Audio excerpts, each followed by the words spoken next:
We are going to read the Holy Bible, and that is Luke chapter 146 to 55. And Mary said, "My soul glorifies the Lord, and my spirit rejoices in God my Savior, for he has been mindful of the humble estate of his servant. From now on all generations will call me blessed. For the mighty one has done great things for me, holy is his name.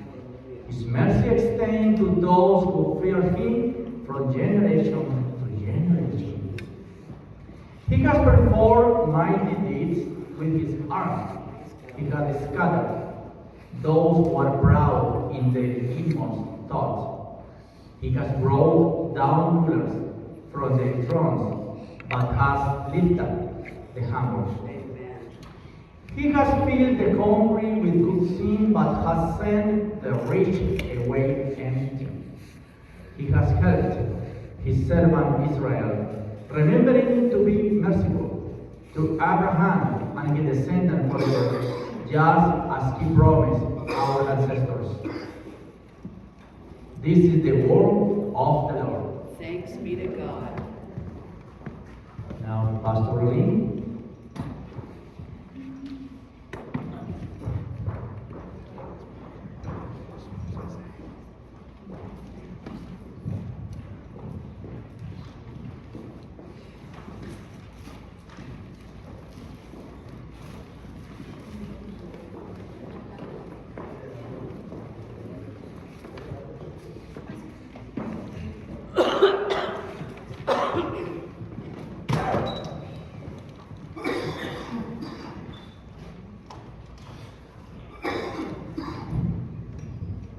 Hello everyone, welcome. Today is the 4th week of Advent. And Advent, as you may have been with us the last few weeks, means to come or to arrive. And during Advent, the church prepares for the coming of Christ, not only remembering his first coming as a baby in Bethlehem, but longing for his return as King. This week we focus on love. Not sentimental love though, not romantic love, but love that took on flesh, love that became human. John 1:14 says, "The Word became flesh and made his dwelling among us. We have seen his glory, the glory of the one and only Son, who came from the Father, full of grace and truth." Let's pray that the Lord will help us to understand the scriptures today. Dear God Almighty, we want to thank you so much for the beauty and the depth of your scriptures. There's so much that we can say about love, Lord God. You are the definition of love. And so today we hear another teaching about love, and how you are love, but help us to understand the depth of it, because no matter how many sermons we hear on this, we still don't get it. We still don't understand it, God, because your love is so deep, so wide, so high. We cannot fully grasp it, Lord. So we just pray that you may help us to understand it a little more today, and that it can just be a little more impacting in our lives, Lord God.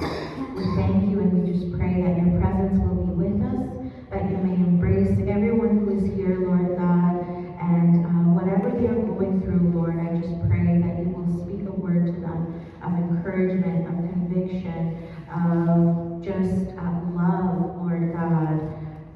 Lift us up, Lord God, with your holy word. We thank you. In Jesus' name, amen. Who loves Christmas? Me. I love it too. But it's sad. Thank you for saying that. It's a time that makes me feel happy and joyful in the midst of stress and super coldness. I know some people are really cold here in this gym too. Someone said, "You guys didn't pay your bill?" know. And Christmas gives us joy in the midst of that, discomfort of the coldness, of the winter. It gives us joy, but let's be real. For many, Advent can feel rather heavy instead of joyful. And I just want to acknowledge that. I was at the toy market this past week, and as you know, for a very long time, Young Street Mission has been doing a toy market that is a blessing for many families that, are able to get some gifts for their kids. And so we actually were able to get some presents as well for the Church of the Mission kids. Julie is so amazing, our Sunday school teacher. She really wanted us to give the kids something for Christmas. And so we thought of all the kids that come throughout the year, and we made presents for them, even though not all of them come every Sunday, but we thought of them. And so if the parents are watching, we thought about your kids, and reach out to us and come pick up your gift. But anyway, I was at the toy market this past week, and one of the volunteers said, "Oh, it's just such an amazing time of year. Everyone's so happy to come and get their gifts." But there was this one person that was a little grumpy, and I couldn't understand, how could they be grumpy in such a joyous time? And I just began to explain that for many in our community, the Christmas season doesn't feel joyful. Just like Claudette said, "Who loves Christmas?" She said, "Me," but it's sad, she said. And I think that this is a very real thing for a lot of people in our community. Grief begins to resurface during this time. Loneliness deepens, and money feels tighter. The holidays are very hard for many people, and Scripture does not ignore this reality.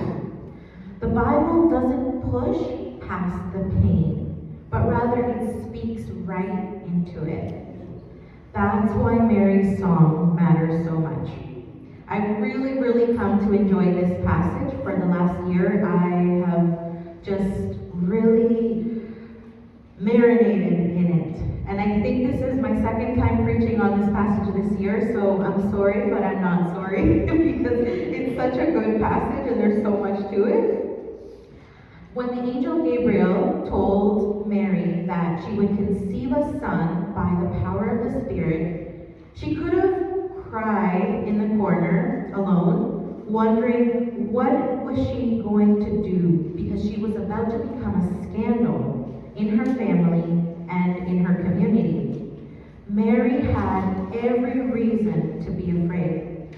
She was young, poor, unmarried. She was only betrothed at the time to Joseph, living under Roman occupation, vulnerable to shame, rejection, and violence, because according to the Jewish law, she was supposed to be stoned to death. And yet, she sings. Not because her situation is safe, but because God has shown himself faithful. This isn't forced positivity. It's not toxic positivity. Just smile throughout the pain, just smile throughout the circumstance, and everything's going to be okay. It's not like that. No, this is rooted in who God is. Mary chose to praise. How do you respond when something stressful and unexpected happens in life? You might be thinking, Arlene, I would want to praise like Mary, but I can't. Even if I want to, my body doesn't allow me to respond in praise. Trauma, illness, pain, anxiety, they hijack our nervous system, and we feel tense, we feel stressed, and there is no way that we can even get a praise out because our body is taking over at that moment. And even if you want to, your body doesn't allow you to. But a response of praise cannot come without the Spirit. We need the Spirit's help in moments when our body and our flesh are weak. The Spirit intercedes for us when we cannot, the Bible says. Sometimes all you can do is shed a tear. Sometimes all you can do while you're in bed, you can't even get up, and you can just say, God, help me. The Spirit's interceding for you. You're shedding that one tear, the Spirit's interceding for you. You can't get a praise out, the Spirit is interceding for you. Our weakness does not disqualify us. It becomes the place where God needs us. It's in those moments that our weakness, it's in the moments of our weakness that our praise is most strong. Praise does not come from strength. It comes from the Spirit of God. We've been singing a beautiful song for the last few weeks here at church called Come, Jesus, Come. And wow, since the first time that we sang it, Lori sang it, and we didn't even have lyrics to it. We didn't even have a PowerPoint, but I felt it resonate with our church. It's kind of, I feel like our anthem at the church for a few years was Break Every Chain. Like, it just like, all our whole church, I feel like you feel it in our spirit, and there's a unity when we sing that song. But I can feel that maybe we're going to have another anthem, and it's going to be Come Jesus Come, because this is such a deep, relevant song that we all sing that really seems to touch the core of us. At least it does for me. And I've been listening to it at home throughout the week as well, ever since the first time we sang it here at church. And I was looking into the singer of this song, and it's Stephen McWriter. And I was looking even into his background, and he was a meth addict. And so he has this powerful testimony. And so when he sings it, like, it's just such a powerful, genuine cry, calling out for Jesus to come, because there's moments when we feel like we're going to break. There's moments when we feel like everything around us is so unjust, and we just want Jesus to come. We just want Jesus to come with his renewal and his justice and to make all things right. That's why this song is so powerful. Mary doesn't sing because life is easy. Mary sings because God has shown himself faithful. God's love isn't sentimental. It is strong to meet us where we are. And for this reason, I want to focus today's sermon on Mary's song called the Magnificat, which Pastor Miguel read. It's the divine appointment of a vulnerable, at-risk youth living in fear and poverty under Roman occupation. God enters into a dark, oppressive world to be the light of the world and bring light into our innermost darkness. Luke 1, just the beginning of it. And Mary said, "My soul magnifies the Lord, and my spirit rejoices in God my Savior, for he has been mindful of the humble state of his servant. From now on, all generations will call me blessed." God didn't choose a princess to bear his son. He chose a regular, degular girl to do the greatest thing on earth, to usher in the long-awaited Messiah, Jesus Christ. Mary's song comes from the margins. God's love pays attention to those overlooked by society. Mary says, "He's been mindful of his humble servant." It means God thought of me, a lowly person in society. Lowly is not a failure. It is a place where God draws near. He's not afraid of going where others don't want to go. And he's not afraid of using people from a lowly circumstance for his purposes, because his power shows all the more when he does that. Before moving on to the rest of Mary's song, I just want to skip 9 months later from this, the Annunciation of the angel to Mary. And let's skip 9 months later. In those days, Caesar Augustus issued a decree that a census should be taken of the entire Roman world. This was the first census that took place while Quirinius was government of Syria, and everyone went to their own town to register. So Joseph also went up to the town of Nazareth in Galilee, Judea, to Bethlehem, the town of David, because he belonged to the house and line of David. He went there to register with Mary, who was pledged to be married to him and was expecting a child. Sometimes there are inconveniences that happen in our lives that are outside of our control. In this case, Mary and Joseph had to travel to Bethlehem because they had to be counted in the census. These days, we simply get a call from the government when they're doing their census, and we have to answer a few questions, and that's it.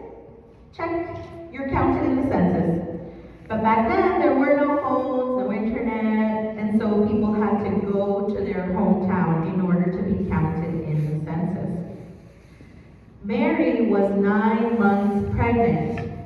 Is it recommended that ladies in their third trimester travel? No. It's not. It's uncomfortable, it's unsafe, you may be far from medical support. If the baby comes, it's not a good idea. But because of the legal requirement and the timing, Mary and Joseph had to comply and go. Last week, we saw our sister Irma, who we prayed for here at the front, leave Canada. She actually just left on the 18th because her immigration case was denied. And she wants to comply with the legal mandate to self-deport. But she is just so fully confident that she'll return. And so having that confidence, I have faith that she'll come back. But you see, God is not limited by government's laws. God is more powerful than human systems. God works through inconvenience, even systems that we don't control. Mary and Joseph were complying with the legal requirement of the census, and God was at work in the midst of the inconvenience. Why? Because hundreds of years before, it was prophesied that the Messiah would be born in Bethlehem. And God keeps all his promises. So in order to fulfill that promise, God had to get Mary and Joseph to Bethlehem so that the Messiah would be born there. God moved Caesar Augustus to hold the census. He wasn't even a believer, but it doesn't even matter. Proverbs 21:1 says, "The king's heart is like a stream of water directed by the Lord, and he guides it wherever he pleases." God is powerful and sovereign, and everything is under his control. We can trust that he will work all things out so that his purposes will be fulfilled in our lives. Take a deep breath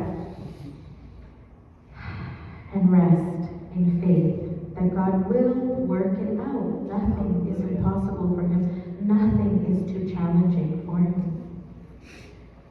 Let's go back to Luke 2. While they were there, the time came for the baby to be born, and she gave birth to her firstborn son. She wrapped him in cloths and placed him in a manger because there was no guest room available for them. There's a wonderful Christmas song that says, "Mary, did you know?" Oh, I love that song. Yeah, it's a very beautiful song.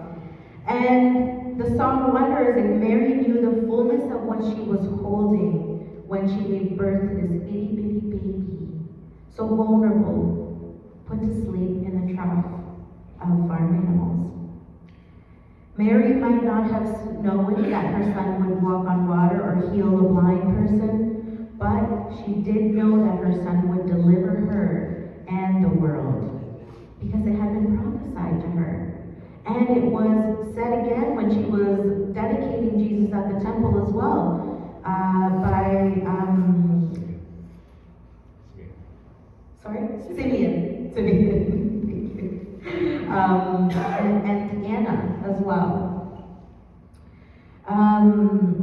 Mary knew that the long-awaited Messiah was coming to fulfill what the people of Israel had been longing for so long. And this is why after the Annunciation, Mary cries out in Luke 1, He has performed mighty deeds with his arm. He has scattered those who are proud in their innermost thoughts. He has brought down rulers from their thrones, but he has lifted up the humble. He has filled the hungry with good things, but he has sent the rich away empty. And he has helped his servant Israel, remembering to be merciful to Abraham and his descendants forever, just as he promised our ancestors. Mary knew that God was about to fulfill the promises and the prophecies through the Messiah conceived in her virgin womb. If you had a list of 300 promises you made to those you love, how many would you have kept by now? 2? Somebody said 2. It sounded very sure of themselves. So my name, Arlene, I don't know where my dad got it from. It comes from Irish origin, supposedly. I'm from El Salvador. That's Central America. I have no idea how he heard of this name. It's spelled wrong. But anyways, it's Arlene, and it means oath or promise. And all of our names mean something special, and many people live up to their names. And for me, promises are very, very, very important. But I guess for all of us, they're very important, right? But I learned from very early age, just like maybe a lot of you, that people don't keep their promises, and that's very, very disappointing. We have all had broken promises in our lives, and we ourselves are guilty of breaking promises as well. Christ's birth wasn't just a miracle, it was the moment God proved that He is a promise keeper. Amen. Who doesn't leave a single iota or dot of his word unfulfilled. He fulfills his word. This is why Mary broke out in song, because she recognized the significance of the moment. God fulfilled so many promises when Jesus was born, and God fulfilled many more promises throughout the life of Jesus up to his death and resurrection. None of Jesus' life was an accident. This shows us that God will fulfill the rest of his promises that we have yet to see. The promise of the second coming, the promise of a new heavens and a new earth, the promise of a glorified body, the promise of us finally being fulfilled in our relationship with God through Christ. One of my favorite C.S. Lewis quotes is, "If we find in ourselves a desire that nothing in this world can satisfy, the most probable explanation is that we were made for another world." In this world, we're looking for fulfillment of all sorts. We seek for it from moment to moment, only to find that we can't find it fully. And if we do, it doesn't last.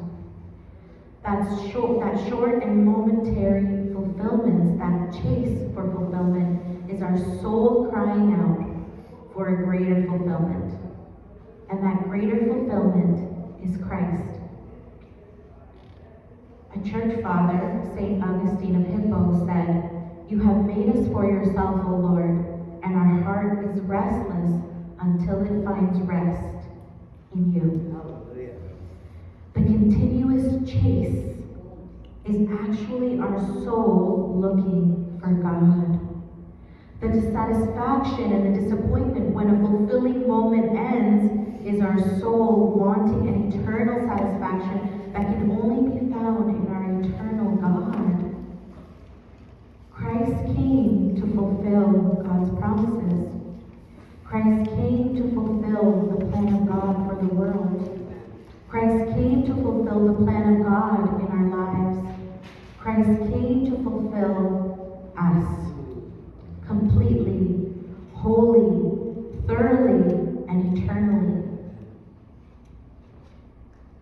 I've said a lot about fulfillment so far, and I just need to say this. Fulfillment doesn't always feel like happiness. Sometimes it feels like relief, like finally sitting down after a long day on your feet, like exhaling when you didn't realize you were holding your breath. Like being hungry, not just for food, but for dignity, safety, and rest, and finally being given what you truly need. When Jesus was born, the world didn't suddenly become peaceful. Rome was still in power, poverty still existed, Herod was still dangerous. But something happened.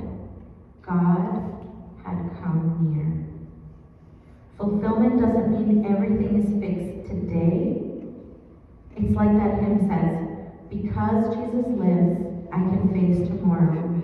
All fear is gone because I know He holds the future and life is worth the living because He lives. Christ did not come to give us fleeting fulfillment. Christ came to fulfill God's promises, to reconcile us to God, to begin a new kingdom that will one day make all things new. Our longing for peace, safety, dignity, belonging, it's not weakness. It's evidence that we were made for God. And that longing finds its true home in Christ. This is the love that fulfills. Christ is the love that fulfills. When you see that nativity scene, that is the love that fulfills. That is the purpose of our lives. Jesus is the purpose of our lives. We were made for Him. And until we find Him, love Him, believe in Him, transformed by Him, we're not going to know our purpose in life. You're wandering, looking for your purpose. You're wandering, looking for that fulfillment. You're not going to find it until you find rest in Christ. And He's inviting you to do that. He's inviting you to find that rest in Him because you were made for Him. We're going to go into a time of communion. So if you have your elements with you, you can take them. If you don't have it, please put up your hand and we will have one of the ushers come and bring it over to you. Tanya, we just need a help with bringing elements. Put up your hand if you need elements, communion elements. I can't open my elements.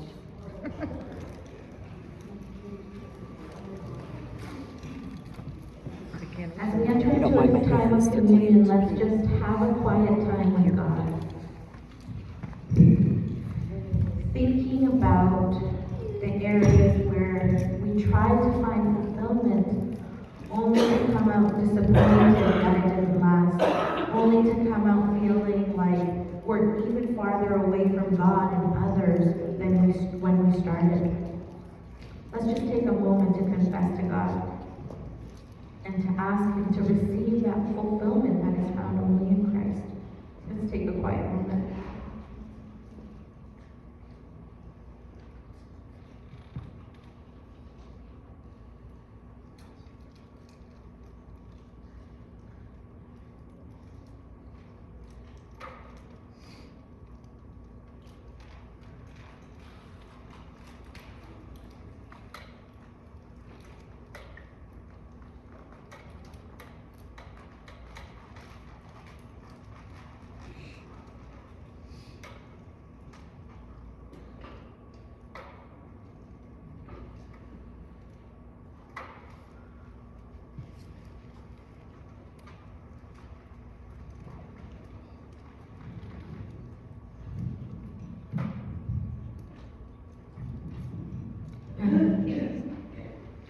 On the night before He went to the cross, Jesus shared a meal with His disciples. Some would betray Him, some would deny Him, and all would fall asleep when He asked them to stay awake. And still He invited them to the table. This table is not for those who have it all together. So don't feel like you have to be perfect to take this. I grew up in a church like that. That said, you have to be spick and span before you take your communion. Table is not for those who have it all together. Because this is a reminder of that. We don't have it all together. And we need Jesus. It is for those who need grace. table is a reminder that Christ's blood was shed for us and that this forgives our sins. In Christ you are made clean. In Christ you are made whole. On the night of the Passover supper, Jesus instituted Holy Communion with his disciples. He took the bread, broke it, and gave thanks for it. And he said, "This is my body, broken for you." You can take that.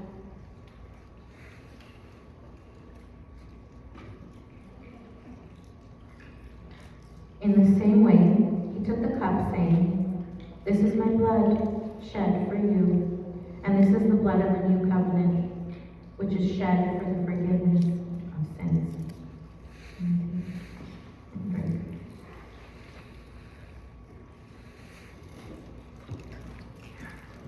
Let's pray together the way that the Lord taught us.